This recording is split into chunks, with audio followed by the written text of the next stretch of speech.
야, 간이가세자가 최고야. 무조건 간이가세자 내. 이렇게 말하는 경우가 많은데 간이사업자가 최고다? 아니에요. 안녕하세요. 오늘은 또 개업하시기 전에 정말 많이 물어보시는 질문. 간이가세자가 유리할까요? 일반 과세자가 유리할까요? 이거 사실 결론이 있거든요. 간단한 계산 구조만 좀 알면은 우리가 이제 솔루션을 드릴 수가 있는데, 처음에 이제 세무사 안 끼시거나 아니면 주변에 이제 지인들 이야기만 듣고 창업을 하면은 이거 많이 혼동스러울 수 있어요. 그러니까 이거를 한번 공부해보는 시간을 가져볼게요. 간이가세자가 나오는 사업장은 이제 소비자 대상 업종, 뭐 음식점이 가장 대표적이겠죠. 그리고 뭐 요즘 전자상거래도 이제 간이가세자로 많이 나오는 걸로 알고 있어요. 이런 대상이시다, 내가 간이가 나올 수 있을까? 이런 거를 고민하신 분들은 한번 잘 눈여겨보시고, 근데 단 여기서 좀 우리가 생각을 해봐야 되는 게, 간이가세 자체를 안 내주는 지역들이 있어요. 그러니까 세법상 간이가세 배제 지역 이렇게 정해놨거든요. 그리고 관할 세무서마다 여기 음식점 개업하는데 뭐 한 달에 월세가 막 500만 원 이상 나가는 뭐 100평 넘는 음식점이래요. 이렇게 크게 매출이 나올 것 같은 곳들은 아예 처음부터 간이 내주지 마라, 이런 얘기도 하고 있으니까, 이런 거는 제가 참고하시라고 블로그에다가 국세청 공시문 하나 달아놨어요. 한번 들어오셔서 보시면 좋을 것 같고, 또 여기서 하나 짚고 넘어가야 되는 게, 간이가세자는 처음에 나왔다고 계속 간이가세자는 아니에요. 예를 들어서 9월 달에 내가 사업자를 냈다, 간이가세자가 나왔다. 근데 매출이 보니까 1년에 8천만 원이 넘게 나올 것 같은 사업장이에요. 그러면 내년 6월 달에 일반으로 돌아가요. 근데 정말 영세한 곳들, 내가 연매출 8천만 원도 안 나올 것 같은 영세 사업장들은 간이가세자가 계속 유지돼요. 예, 이런 것도 참고로 아시고 한번 공부해 볼게요. 왜 다들 간이가세자가 유리하다고 생각을 할까? 이거에 대해서 생각을 해보면, 일단은 옛날부터 간이가세자가 세금이 정말 안 나오기는 했어요. 예를 들어서 최근에 우리 거래처 이야기인데, 한 달 매출이 5천만 원이에요. 많이 나오거든요, 음식점인데. 근데 간이가세자가 어떻게 하다 보니까 잘 나왔어요. 그러면 간이가세자를 유지하는 동안은 부가세 자체가 아예 안 나와요. 여기가 이제 음식점인데 1인당 10,000원에 팔고 있어요. 근데 일반 사업자라고 해도 10,000원에 부가세 1,000원을 더 붙여서 손님한테 받을 수 없거든요. 그냥 10,000원은 10,000원이에요. 간이가세자도 10,000원에 팔 거고, 일반 과세사업자도 10,000원에 팔 거예요. 근데 결과적으로 우리가 부가세를 낼 때 보면은 일반 과세사업자는 부가세가 이만큼 나오는데 간이가세자는 세금이 하나도 안 나온다는 거예요. 그러니까 이 혜택이 실로 어마어마하다. 근데 요즘 트렌드를 좀 보세요. 요즘 음식점을 내도 프랜차이즈로 많이 내요. 프랜차이즈로 많이 내고, 공사비가 많이 들면은 건설업자들도 세금 계산서를 자꾸 끊으려고 그래요. 부가세 더 달라 그러고. 왜냐하면 사회가 너무 투명해졌으니까.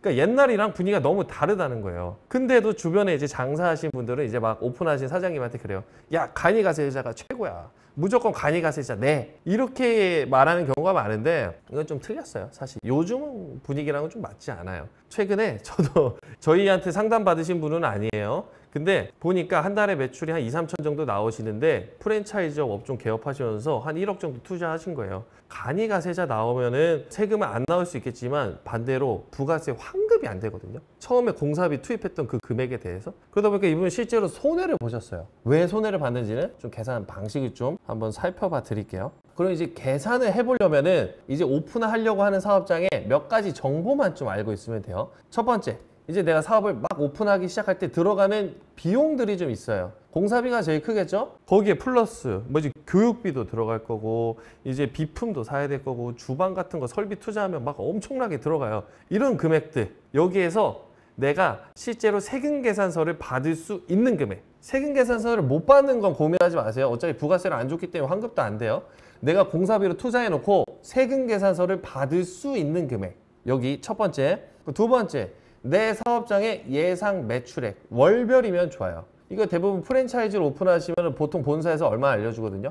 아, 여기 지역에 오픈하면은 그래도 한 달에 한 3, 4천 정도 나오실 거예요. 이런 예상치들이 있단 말이에요. 뭐 물론 프랜차이즈가 아니더라도 내가 목표로 한 매출, 이런 예상 매출 꼭 아셔야 돼요. 이 두 가지만 알아도 우리는 일반이 유리한지 간이가 유리한지를 알 수가 있어요. 한번 계산 한번 해볼게요. 첫 번째, 내가 간이가세자로 유지할 수 있는 기간을 먼저 좀 알 수 있다 그랬죠? 그리고 두 번째, 공사나 시설 투자나 이런 걸 통해서 세금 계산서를 받은 금액.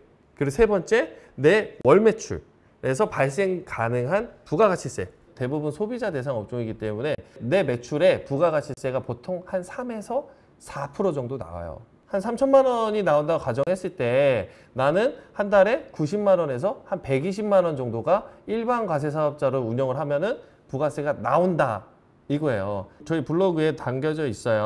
예시, 프랜차이즈 음식점 개업을 앞둔 홍길동은 공사비 등으로 1억을 지출하고 세금 계산서 1,000만 원을 받았다. 내가 환급받을 수 있는 부가세 지금 1,000만 원이에요. 이 상태에서 개업이 23년 11월이 예정이었어요. 월 매출은 3천만 원 정도로 지금 예상이 돼요.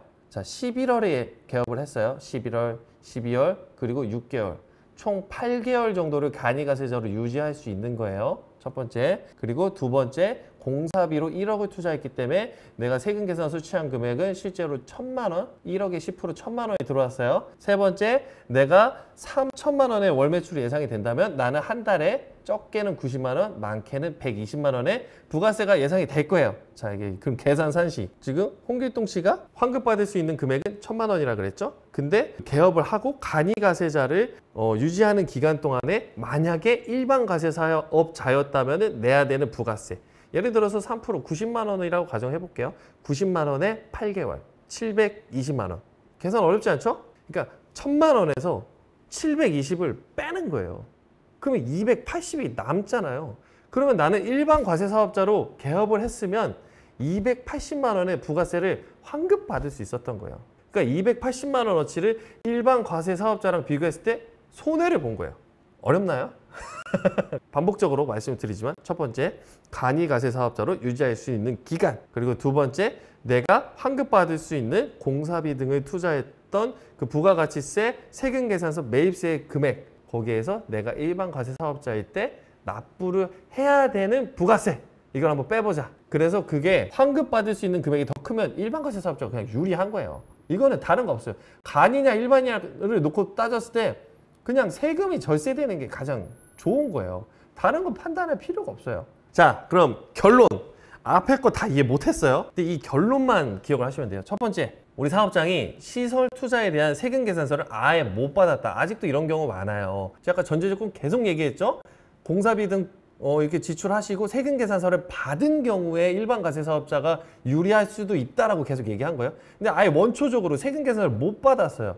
이건 고민할 필요가 없어요. 이건 그냥 간이가세자가 무조건 유리해요. 두 번째, 연말로 갈수록 간이가세자를 유지할 수 있는 기간이 점점 짧아져요. 제가 계산 구조를 볼 때 첫 번째가 간이가세자를 얼마나 유지할 수 있느냐도 굉장히 중요하다 그랬잖아요. 연말로 가서 개업을 하면은 내년 6월까지밖에 유지를 못하니까 이거는 간이가세자가 불리한 경우가 굉장히 많아져요. 내가 세금계산서를 공사비 같은 거 잘 받아놓고 개업이 예를 들어서 10월, 11월 달이다. 그러면 일반 과세 사업자를 통해서 절세할 수 있는 금액, 환급받을 수 있는 금액이 더 클 가능성이 굉장히 크다. 이런 말씀을 많이 드리거든요. 그러니까 10월 이후에 개업한다면 일반이 유리한 가능성이 크다. 꼭 정답은 아니에요. 이거 제가 아까 말씀드린 계산 방식으로 한번 계산을 좀 해보시는 걸 좀 바랄게요. 근데 보편적으로 10월 이후에 개업하면 좀 그런 경우가 많아요.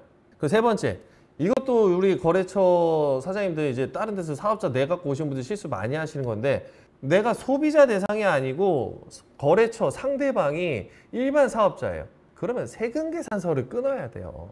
이건 간이가세자보다 일반 사업자로 세금계산서를 끊는 게 훨씬 유리해요. 도소매 업종도 간이가세 사업자가 나오거든요. 왜냐하면 소매가 들어갔으니까. 근데 이 사람이 알고 보니까 실제로 도매를 할 사람이에요. 내가 사업자한테 옷을 납품할 사람이에요. 이 사람은 일반 과세 사업자가 나왔어야 돼요. 내가 괜히 간이가세사 사업자 내놨다가 간이가세 사업자가 세금이 더 나와요. 이런 상황에. 그러니까 소비자 대상 업종이라면 간이가세 사업자를 고민해야겠지만 내가 물건을 팔아야 되는 사람이 사업자라면 이거는 간이가세자를 고민할 필요도 사실 없어요. 그러면 일반 사업자로 하다가 간이로 바꿀 수도 있어요. 뭐가 좀 여의치 않을 수도 있잖아요. 사업이.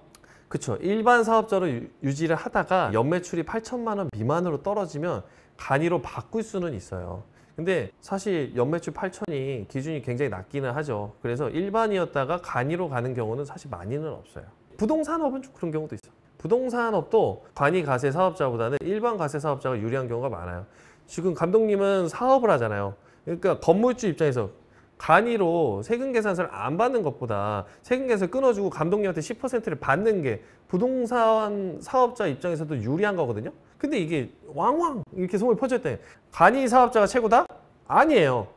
그러니까 이렇게 세 가지 포인트 좀 기억해 주시고 계산 방식 정말 열심히 좀 풀어서 설명을 해드려 보려고 했는데 어렵다. 점점 어렵다. 이게 산으로 가는 것 같다. 이러면 좀 상담 받아보시는 게 좋아요. 특히나 월 매출이 한 3천에서 4천, 특히 뭐 2천 넘어가고 이러시면은 처음부터 좀 세무 기장도 좀 고민을 해보셔야 되는 매출이거든요.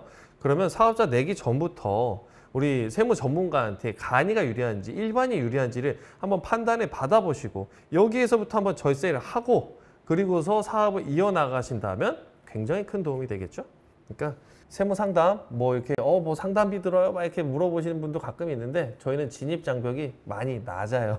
로뎀 세무법인은 상담을 참 열심히 제공해 드리려고 하는 곳이니까 상담 한번 받아보시고 좋은 사업 시작 하시기를 바라겠습니다. 간이 가세자가 최고라는 건 관이 간이 왜 관으로 들어가냐?